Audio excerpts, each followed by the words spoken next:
पूर्व सांसद डॉक्टर उदित राज ने शनिवार को लखनऊ के सहकारिता भवन में दलित, ओबीसी, माइनॉरिटीज और आदिवासी बुद्धिजीवी व सामाजिक कार्यकर्ताओं को संबोधित किया। शनिवार को दलित, ओबीसी, अल्पसंख्यक एवं आदिवासी संगठनों के परिसंघ डोमा द्वारा लखनऊ के सहकारिता भवन में सामाजिक न्याय सम्मेलन का आयोजन किया गया था, जहां पूर्व सांसद डॉक्टर उदित राज ने कहा कि लोकतंत्र बचाने का काम सिर्फ नेताओं का नहीं है बल्कि समाज के लोगों का भी है। डोमा परिसंघ एक गैर राजनीतिक संगठन है। उन्होंने कहा, आज के सम्मेलन का उद्देश्य 1 दिसंबर को दिल्ली के रामलीला मैदान के कार्यक्रम को सफल बनाना है। उन्होंने कहा, वक्फ और संविधान बचाने के लिए एकता का मुजाहरा करते हुए लड़ाई लड़नी होगी। कोई पार्टी आपकी आवाज नहीं उठाएगी क्योंकि उन्हें हारने का डर है, इसलिए होशियारी से काम करने की जरूरत है। सारी लड़ाई राजनीतिक दल के कंधों पर नहीं डाली जाती है। उन्होंने जातीय जनगणना की मांग करते हुए कहा, इसको लेकर हमें मिलकर कोशिश करनी होगी। उन्होंने कहा कि बहुजन आंदोलन का मुसलमानों को बहुत फायदा हुआ है, क्योंकि जब से दलित जागा तब से अत्याचार कम हुए हैं और अगर मिलकर एक धक्का दे दें तो हम इन्हें 27 में सत्ता से उखाड़ फेंकेंगे। उन्होंने मुसलमानों की तालीमी पसमानदगी पर भी दुख का इजहार करते हुए कहा कि अपने हालात को हमें खुद बदलना होगा और यह एकता के द्वारा ही मुमकिन है। उदित राज ने आगे कहा कि एक तरफा कार्रवाई से बचने के लिए भागीदारी जरूरी है और भागीदारी के लिए संघर्ष जरूरी है। रिजर्वेशन की वजह से दलितों की हालत अच्छी हुई है और भागीदारी न होने की वजह से मुसलमानों की हालत दलितों से खराब है। जब मंदिरों की कमेटी में मुस्लिम सदस्य नहीं हो सकता तो वक्फ में गैर मुस्लिम सदस्य कैसे हो सकता है। वक्फ अमेंडमेंट बिल किसी भी सूरत में कबूल नहीं है। सामाजिक न्याय की लड़ाई ही उन्हें खत्म करेगी और हमारी लड़ाई नॉन पॉलिटिकल होगी। शाहिद अली एडवोकेट ने कहा, अफसोस की बात है कि वक्फ अमेंडमेंट बिल पर कौम सोई हुई है। वक्फ अमेंडमेंट के बाद आपके पास मस्जिदें, दरगाहें, कब्रिस्तान इत्यादि नहीं बचेंगे। उन्होंने कहा कि हम वक्फ बोर्ड की कमाई से हजारों हॉस्पिटल और स्कूल, कॉलेज बना सकते हैं और देश का बजट फाइनेंस कर सकते हैं। जावेद अहमद, चेयरमैन वक्फ वेलफेयर फॉर्म ने कहा कि वक्फ में संशोधन एक खतरनाक कदम है। इससे पहले भी वक्फ पर हमले हुए हैं। ये वक्फ बिल वक्फ संपत्ति पर कब्जा करने की एक कोशिश है। अरशद खान, पूर्व विधायक जौनपुर, ने कहा कि मुसलमानों की तरक्की कौम की लड़ाई में ही मुमकिन है, इसलिए सभी के साथ मिलकर लड़ाई लड़नी होगी। तारिक गाजी ने कहा कि समाज के सभी वर्गों को साथ लेकर के चलना होगा, तभी मसलों का हल एवं तरक्की मुमकिन है। प्रदेश अध्यक्ष नीरज चक ने कहा कि निजीकरण पर रोक और उसमें आरक्षण, उच्च न्यायपालिका में आरक्षण, जाति जनगणना, खाली पदों पर भर्ती, भूमि आवंटन, समान शिक्षा, ठेकेदारी प्रथा की समाप्ति, धार्मिक आजादी, सरकारी धन से चल रही परियोजनाओं में आरक्षण, किसानों को न्यूनतम मूल्य एमएसपी की गारंटी, आदिवासियों को जल, जंगल व जमीन से वंचित किए जाने के विरुद्ध और बैलेट पेपर से चुनाव, पुरानी पेंशन बहाली आदि मुद्दों पर 1 दिसंबर 2024 को दिल्ली के रामलीला मैदान में 10 बजे महारैली का आयोजन किया जा रहा है, जिसमें उत्तर प्रदेश से भारी संख्या में लोग शामिल होंगे। इस अवसर पर नीरज चक, एडवोकेट अनवर खलील, एडवोकेट सतीश कुमार, राम मदन, सत्येंद्र वर्मा, संजय राज, फजल करीम, तालिब अली, आफ्ताब आलम समेत तमाम लोगों ने अपनी बात रखी। लखनऊ से विधान केसरी डिजिटल की विशेष रिपोर्ट।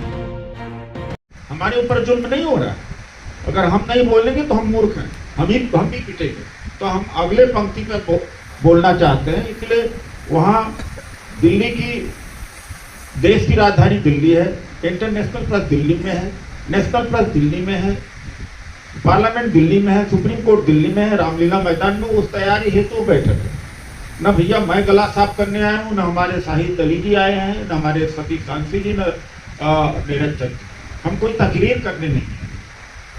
कोई तकरीर काम में नहीं आएगी अगर वहां लाखों लोग इकट्ठा नहीं होंगे तो कोई पूछने वाला नहीं होगा। Peoples power is the only power. और लोकतंत्र बचाने का काम नेताओं का ही नहीं होता, समाज का भी होता है। हमारा भी है लोकतंत्र बचाने का काम। सारा नेताओं के ऊपर नहीं डाला जाता है। भारत में ही ऐसा है, लेकिन दूसरे देश में समाज लड़ता है, सिविल सोसाइटी लड़ती है। यही मुझे आपसे दरखास्त करनी है जनाब, कि किसी का नाम बगैर अपने ख्यालात की कैसे लोग पहुंच सकते हैं। एक बात है कि मेरे बगल में शाहिद अली जी हैं। जब मेरी कोई सभा मीटिंग होती तो मेरे घर के आदमी की मैयत भी निकल जाए तो मैं फोन पर नहीं करता हूँ। अरे 1 घंटे 1.5 घंटे आप अपने मोबाइल से दूर नहीं रह सकते तो जंग लड़ेंगे आप।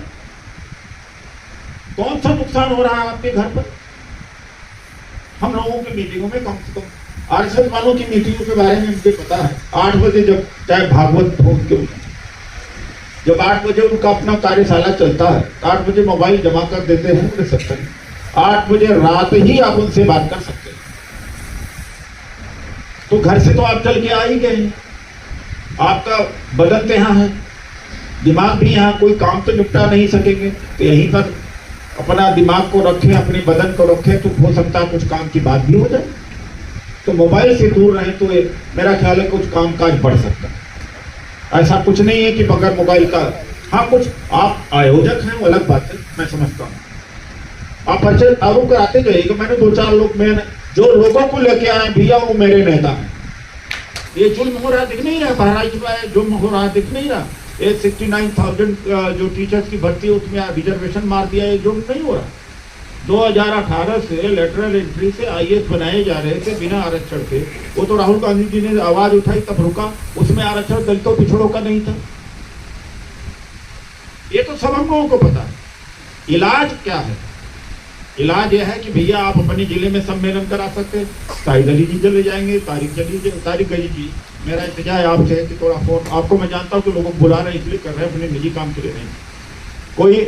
कोई गोरखपुर में मीटिंग करा दे, हजरात में आए हैं गोरखपुर से मीटिंग, तो सीता खान जी आई हैं वहाँ से कुशीनगर से, वो मीटिंग करा दे, और मेरठ से है वो मीटिंग करा दे, कोई बस लेकर के आए।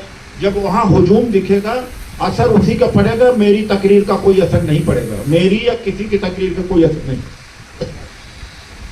ये मान लीजिए जमहूरियत में इस समय इस पे मैं थोड़ा लिखता पढ़ता हूँ, लेकिन मुझे अपने लिखने पढ़ने में कोई यकीन नहीं रह गया। कितना भी बढ़िया लिख दूंगा कुछ नहीं होगा जब तक जनता नहीं होगी। जनता ही इलाज है और कुछ नहीं।